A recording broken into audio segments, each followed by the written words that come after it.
Ngayon, alam natin na ang lahat ng sinasabi ng kautusan ay para sa ating mga Hudyo na namumuhay sa ilalim ng kautusan, para walang maidahilan ng sinuman na hindi siya dapat parusahan. Ang lahat ng tao sa mundo ay mananagot sa Diyos, sapagkat walang sinuman ang ituturing ng Diyos na matuwid sa pamamagitan ng pagsunod sa kautusan. Sa halip ipinapakita ng kautusan sa tao na makasalanan siya. Pero ngayon, inihayag na kung paano itinuturing ng Diyos na matuwid ang tao. Ito'y hindi sa pamamagitan ng pagsunod sa kautusan.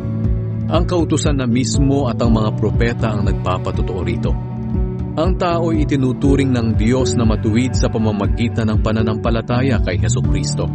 At walang pinapabura ng Diyos. Kaya ang sino mang sumasampalataya kay Hesukristo ay itinuturing niyang matuwid, sapagkat ang lahat ay nagkasala at hindi naging karapat-dapat sa paningin ng Diyos.